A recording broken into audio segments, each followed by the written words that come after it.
Welcome, welcome, welcome. Welcome to Good Deeds. I'm your host. I am Dr. Renee Sunday, and I am the platform builder. What we want to do is stop and pause and take a little check. An aha moment, like Arsenio Hall used to say. We need to thank you for believing in us. We want to thank you for always believing in the things that we do here up under the umbrella of Renee Sunday Enterprise, the radio show, the TV show, the publishing, the magazine, all of that kind of stuff. And we just thank you. And I can't forget the nonprofit, of course, right? But we want to thank you for believing in us. But guess what? We believe in you because you have greatness inside of you. You have what it takes. Somebody right now, and I know I say it all the time, but it's very true. Somebody right now is confused, overwhelmed. Someone right now is not knowing the next step. Somebody right now is praying for that greatness that's inside of you. So what you got to do, you know I'm going to say it, you need to release it. You need to reveal it. You need to do that because you are the answer to somebody's, guess what, somebody's problem. Yes, we have to do that. Woo, you know I get excited. But let's get to the question for this session. Some people may be listening live, maybe listening through the archives, and we thank you for downloading us over on iTunes and checking us out on YouTube and our website and, of course, social media. The question of the day is Dr. Sunday. This question, I'm paraphrasing, it's about me being a speaker. Wow, I think maybe this one of the, I haven't gotten a question about that. But this person want to know, how do I, and I'm paraphrasing, balance, if you will, being in ministry, number one, meaning preaching the gospel. I'm going to just put a pin there because we all doing ministry even though we're in the marketplace, right? And now, reading the question, I don't know what they meant by that, but that's what I'm going to paraphrase. When we talk to them, we'll get that better clarification on that. Because when I go to the gas station, I'm doing ministry if I'm talking to somebody, right? Because you don't know what's going to come through you to help somebody else. But anyway, the next question, the next piece of that, if you will, is in regards to what I do in corporate America, and that's what I call corporate America, is when I go speak to women empowerment, when I go speak at corporate places, when I go actually speak anything that's not part of the pulpit. Okay, that's just my interpretation. We'll talk to the person and find out what's the real meaning. But the answer to that, they want to know how I balance that. Do I talk faith-based when I'm in corporate, when I do this, But I actually have to tell you, I had an awesome opportunity of speaking to a crowd that I knew ahead of time, I'll just be honest, that they mostly was not Christians, okay? So I made a decision because I respect everybody, number one. I show love to everyone, right? Show love and compassion, and what I always say, be authentic and be consistent. So I was able to share them how to be seen, be heard, and get paid, right? Ching, ching, right? Because that's universal. Everyone wants to love. Everybody wants to see how they can increase their revenue. And we had a ball. When I'm in the pulpit, I say, scripture. But I also, when I'm in corporate and when I'm speaking somewhere else, I do spiritual principles. Because that's what we're supposed to be talking about in the pulpit anyway, spiritual principles. And they actually apply in the world as well, if you want to say, quote-unquote, world. So I'm still the same. I'm still funny. I'm still this, and I've actually had people come to me after and actually say, saw the God in me, and they actually wanted prayer. I'm talking non-pulpit situations, okay? Yeah. And, I'm so excited, being wherever I go, I'm going to show that. Whatever I'm going to do, I'm going to say that. So we'll call this young man, and actually we'll talk a little bit more, because if that question came up, they actually maybe having a concern in that department. I did have that for a minute, okay? I did. I had to get coaching around that area. I had to actually work on the inner me to make sure I wasn't self-sabotaging myself. That's a whole nother point, right? But anyway, we're not going to delay. We actually have a world changer herself. We have Miss Jillian Bullock. She's an award-winning, so I already write that down, award-winning filmmaker. She's an author, and she's a CEO of her own company, Enterprise. Now, we can actually ask her that question of why she did Enterprises, because everybody always asks me that, but we can get it from her as well. That's actually a question that somebody already sent in. But let's do this real quickly. We want to play real quickly one of our commercials, because we got to, you know what, we got to still do the ching-ching, right?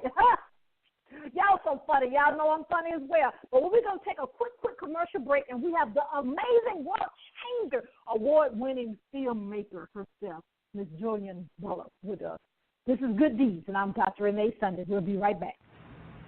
This is John Schamberger, founder and CEO of Millionaires Trainings Only. We are proud to support and listen to Good Deeds Live every Mondays and Thursday at 5:30 Eastern Standard Time with your host, the platform builder, Dr. Renee Sunday. So remember, wherever your mind can conceive and believe in your purpose, it can achieve. And don't stop. Get it. Y'all know it. Don't stop. Get it. We want to thank Mr. John Schamberger with Millionaires in Trainings Owners Only, and he actually has a radio show platform as well, so you can chime in and actually be a guest and see what their requirements and guidelines over there. But we thank him for still, even though we do the same things, for still being a sponsor here. Isn't that amazing? You can actually do that. Okay?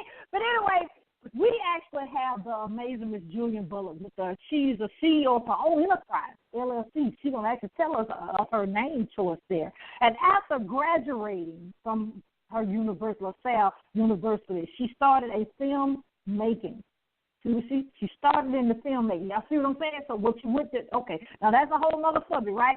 But she got an internship with, guess what, my favorite. Y'all know I love Spike Lee's movie, Malcolm X. I love that. And then she also have, guess what, published her own memoir, which is Here I Stand. I love it. Now, I want to get the punchline out. I'm going to say that, but she's going to tell us about that. But the thing about it, she's award-winning. She wrote and directed.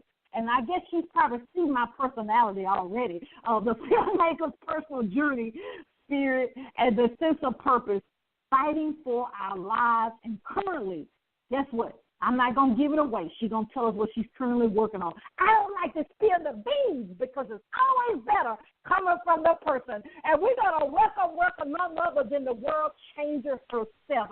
Woo! Welcome, Miss Jillian. Are you there? I am here. Yes, I am. Welcome to Good Deeds. Thank you. Thank you for having me.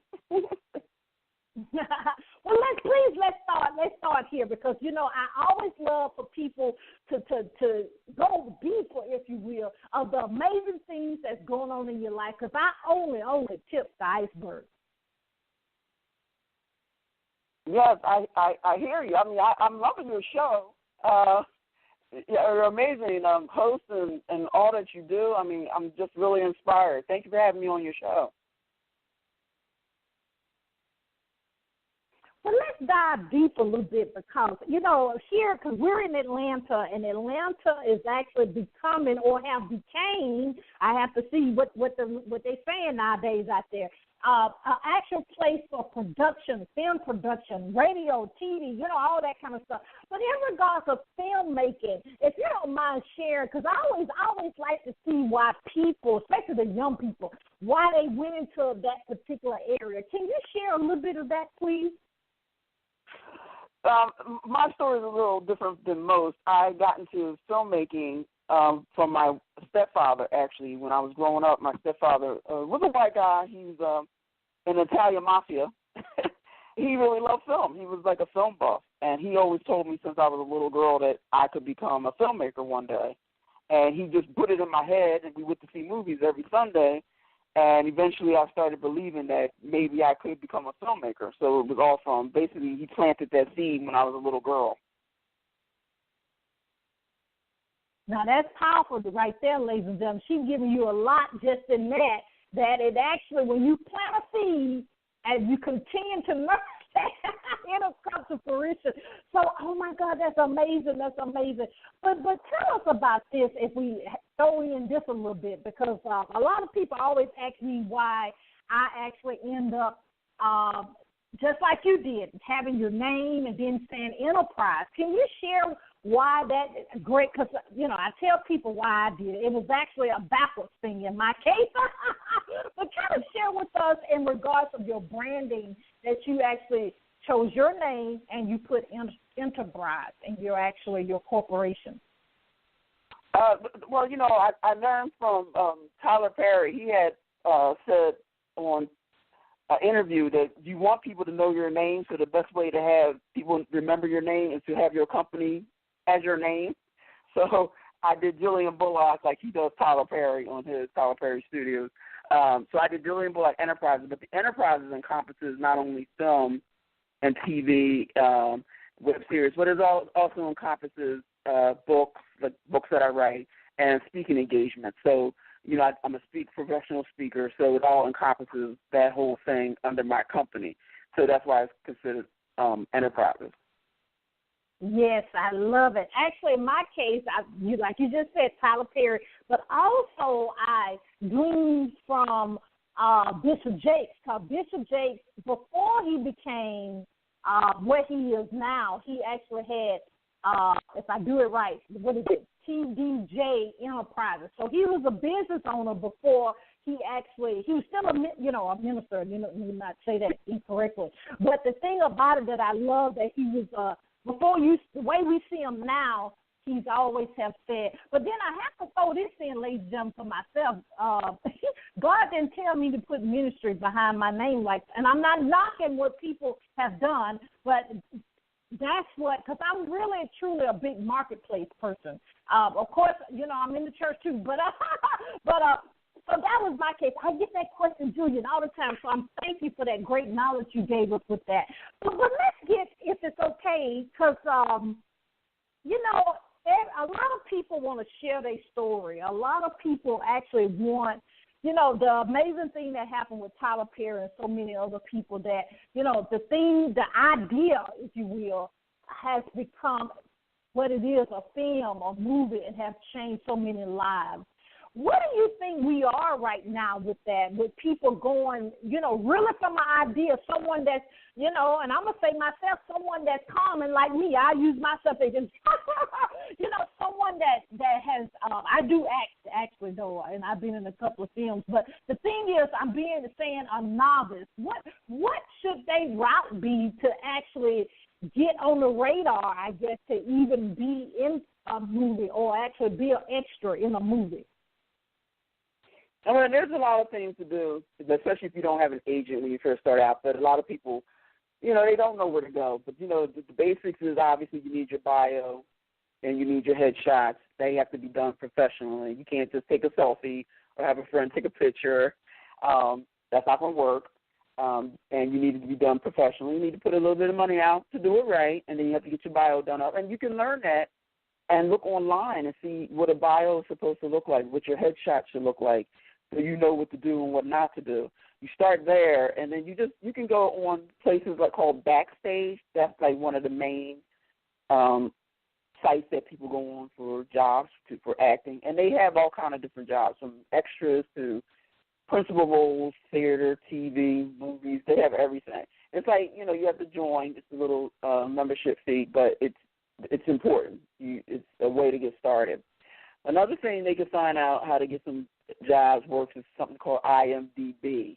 They can go on IMDb. They have to pay like $20 a month to set up your profile. But it has a lot of different people where you can find out what kind of movies are coming, what kind of movies do you think you want to be in. And then you can contact some of those agents that are listed on IMDb, and you send them your resume and you send them your headshots. And if they're interested, they call you in for an audition. So that's how you try to get your feet wet. Wow, I hate to go real deep with this, but let me, because I didn't know this, ladies and gentlemen. So I'm being I'm being transparent. The bio that we have, how can I say it nicely? Well, if you've noticed, I've totally changed my website. That my bio is more of a conversation. And people, it's so funny. I'm going to be very transparent. When I go speak now, guess what? My flow of my speaking is actually the flow of my bio. Well, but it took me a good while to get there. But the traditional, and I don't want to say if that's the right word, but you know, a lot of times the generic, I'm going to just say, maybe that's a better word, bios that we have, like when we on a radio show, when we actually doing a podcast. I found out, and you correct me if I'm wrong, when I actually had to start pitching myself to movie, plays, etc., I found out that that's a very different bio. So kind of with that, because I don't think my feelings were hurt, but it was actually an eye opener that it's different. It's a different type of bio. Well, yeah, it depends on, like I said, if people go online, they can look at, if they want to be going to theater, it might look a little different than for TV or film. But, you know, even if you don't have a lot of credits, but if you want to get started, you probably will have to, people will probably have to work what they call, you know, deferment, which means you're not getting paid right up front. You just get food for the day, and you'll get an acting credit in the movie, and that's how people who are just starting out usually get started. So you have some credits to put on their bio because they're going to need some credits, and so this is how you have to get your feet wet. You know, when I worked on Spike Lee's movie Malcolm X as an intern, I didn't get paid. So, you know, and then, you know, I had to travel back and forth to New York every day. I live in Philadelphia, and I wasn't getting paid. You know, they fed us, but I didn't get paid because I was an intern. But it's something that I could put on my credit. So you have to sometimes do that when you're first starting. Yeah, I'm glad you're telling us. That's good. Oh, it's so great information. Now, in regards of tell us about your amazing memoir you have. Here I Stand. I just love the name. Mm-hmm. Again, that was about me growing up with my mom and my brother. We're African American. Then my mom lived with this guy who was a white guy who was Italian Mafia in the 60s and 70s in Philadelphia. And, you know, he raised me since I was 2 years old, and, you know, I was like his little girl, so he took me everywhere. And I learned a lot, good and bad. I saw a lot of stuff, obviously mob-related, because he's a mobster. But also, like I said, the filmmaking part, I learned a lot about film because he was such a film buff that I learned about that part as well. So it was an interesting life. And then when he died, when I was around 14, 15, I ended up on the streets, and then that's when I got into a lot of different bad things because I was trying to survive, and I didn't have anyone to look to help me because my stepfather had died. So I was on my own, and I was out on the streets, and to survive, I did a lot of bad things, criminal activities to survive, and then I got pregnant. And once I got pregnant, I knew I needed to get off the streets somehow, and I was on addicted to drugs at that time, so I had to get off the drugs, get back into school so I can go on to college, so I can become a filmmaker, and so I could raise my baby. I was a single parent, but I did it. You know, I went back to school, graduated from high school, went on to college, graduated from college, and then I became a filmmaker, and I fulfilled my stepfather's dream that he always wanted me to become a filmmaker. So. Oh, wow, that's powerful. You know, that's actually would be a transformational movie there because there's so many dynamics. You know, everybody has had grief in their life, you know, losing a loved one, losing a job, losing their home, and then the transition. I grew up in poverty, so I kind of follow what you're saying about the streets and all that type of stuff. But but you know, I know it's totally different because when my book on grief came out, it's different, and it takes a stage. It's a staging to be able to get put your stuff out there as a movie and put your stuff out there. But we commend you for doing that because that's a form of healing right there to actually have it in print. So we thank you for doing that. Oh, no problem. I mean, that's the only way that I can help other people by sharing my story. So I don't mind doing it because I know a lot of people, when the book was published, a lot of people contacted me and they were asking me for advice and how I could possibly help them turn their lives around because a lot of people had similar stories to mine, and some people didn't have similar stories, but they just were going through a lot of hardships, and they just reached out and asked how I could help them, and that's how I became a life coach, and that's why I became a speaker, so I can go out and, help other people. Wow, that's powerful.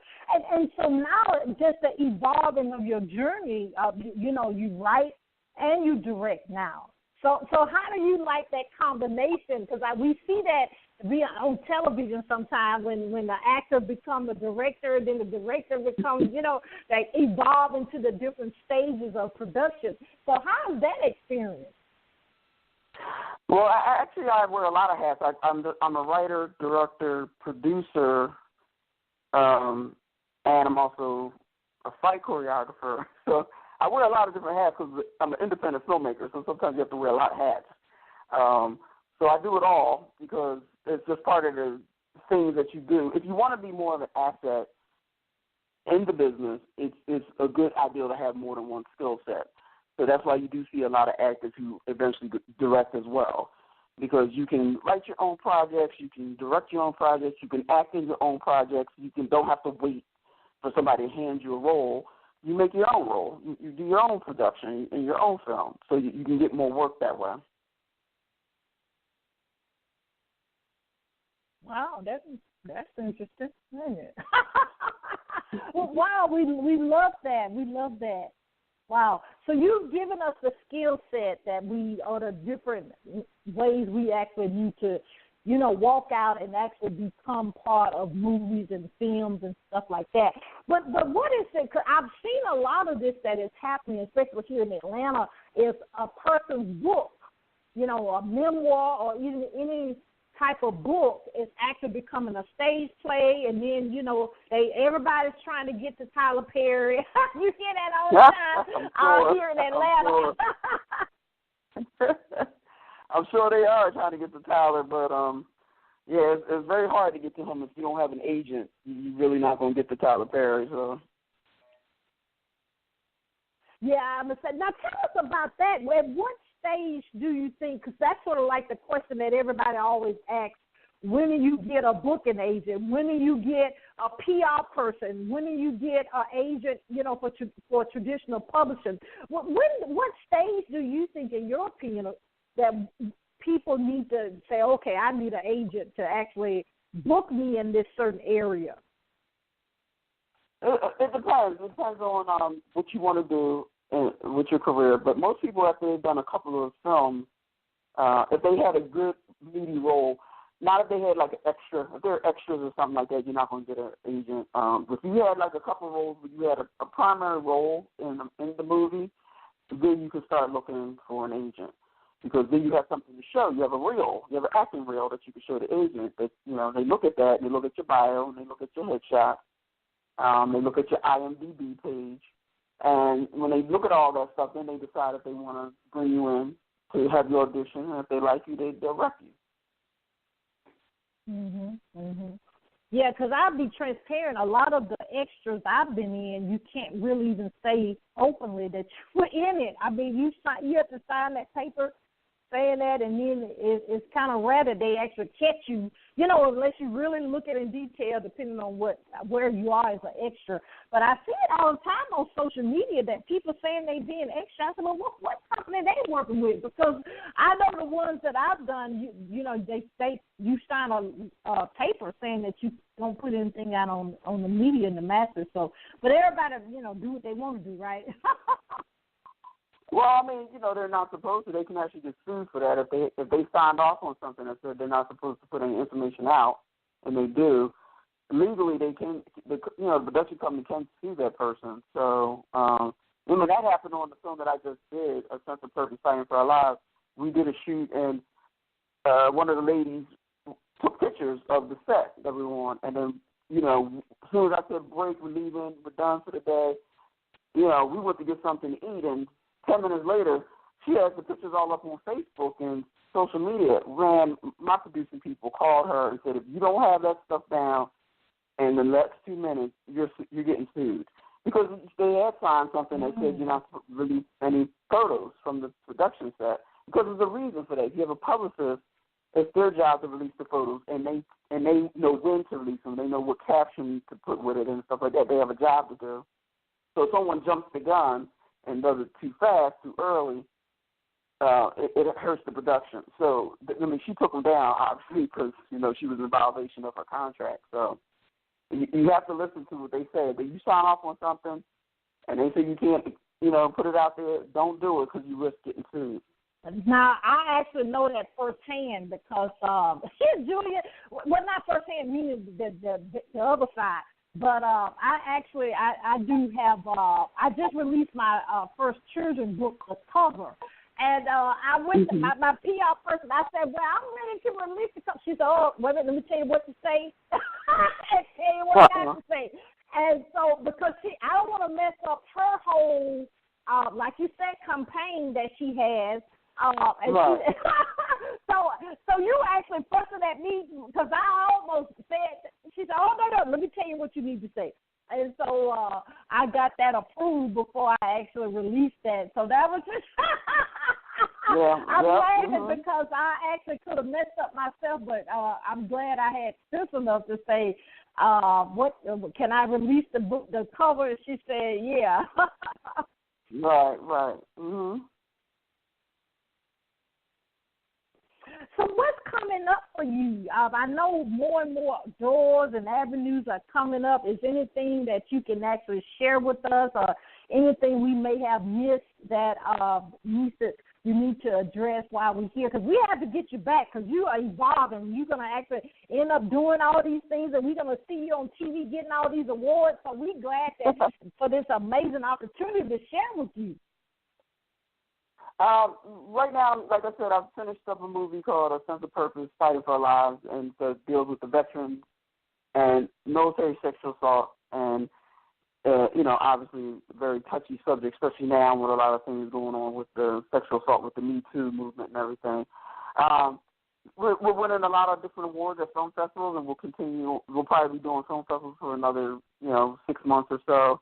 But in the meantime, I'm also in development of a psychological thriller called A Cup Full of Crazy. So it's a psychological thriller. Obviously, I wrote, direct, and will be producing it as well. And we're in production now. We're getting the actors together. We've got to get locations together. It's a big process. It'll take, before we'll be ready to go into actual filming for that in Philadelphia. Wow. Well, you keep my name handy, and I'll give you my phone number. I'll fly up there. It's so funny, though, that, I'm a board-certified anesthesiologist. And it's so funny when I try to apply to the extras as being a doctor. I never get it, but every time I do it as an extra, as a minister, I always get that. Okay. I just thought that was kind of funny. Lord have mercy, that's funny. But please tell us, Julian, tell us how we can support you in the things that you're doing. Tell us how we can actually support you on social media so we can keep up with what you have going on. And anything that we haven't addressed, please share that at this time. Anybody can just get in touch with me, jbullockenterprises.com. That's my film website, jbullockenterprises.com. And they can see everything that we're doing, and, if they want to get involved in some kind of way, they can just reach out to the email that's on there. Of course, we'll need extras. We'll need everybody when time comes for us to do with production. So, yeah, jbullockenterprises.com. They can get a hold of me. Yes, because I know a lot of people in that area, in that Delaware, Dover, and Chester area. I love Philadelphia when I went. I actually even went out with the suburb that I don't want to miss it because I know this is going to go around the world. What's the people that don't use any electricity? Oh, Lancaster County, the Amish people. The Amish, we had an awesome opportunity of having dinner with them, and it was amazing, the dinner was. But we actually had an awesome opportunity of being in that area. And it's amazing, ladies and gentlemen, as you drive on the interstate, you'll see electrical, the regular electrical outlets and not outlets, but the wiring. Then all of a sudden, when you get right there, boom, it's nothing. And I'm like, wow, but we had an awesome opportunity. A lot of wisdom was shared. They actually were very nice and very knowledgeable of the history. They know the history and the history of a lot of stuff of the United States I didn't even know. But but I'm glad I got educated and had that amazing experience. And my niece and nephew, they were young men. They still talk about it, and they're adults. So great history in Philadelphia. If you've never visited there or the surrounding areas, please do. And now you got an opportunity if you pass the guidelines and what she needs, right, to be part of the extra or even may involved with something else, right, Julian? Yep, that's true. But we want to thank you, first of all, for being in your purpose, and second of all, we want to thank you so much for being a guest here on Good Deeds. If you need us for anything, please don't hesitate to contact us. Oh, I appreciate it. Thank you for having me on your show. I appreciate it. You're welcome. You're welcome. Woo, ladies and gentlemen, I learned a lot from this young lady. I know, the replay will be up soon. I know, but, you know what, I just love when people are in their purpose. And I can hear the passion and the amazing energy that she has around what she does. So on that, you know how I am when the camera go on the TV show, I'm a whole nother person. Okay, I still have this energy, but that is amazing. I love doing the TV show. I love doing the radio, and I never would have thought of it. Never. I'm telling you. Because I was the shy girl. I was the one who went through bullying. I was the one that grew up in poverty. I was the one that nickname was olive oil. And you see okay. So you can do it too. You have greatness inside of you, right? They give you an opportunity to remember the lines, and they give you, tips and stuff on how to do it. So, but anyway, and I use a lot of them now on TV. Because, that's a whole nother conversation, right? So we love you here at Good Deeds. If you want to be a guest on our broadcast, contact us, the TV show. If you want to put an article or a spotlight your nonprofit or your business in our magazine, we're so grateful. Bishop Jake's been on there. The new one's coming out pretty soon with Delisa Rodriguez, and then we've had Arthur Rowland, Grammy winner. And so we're just so excited about that. If you want to play a part of that, get in contact with us. We do have promotional and advertising opportunities as well.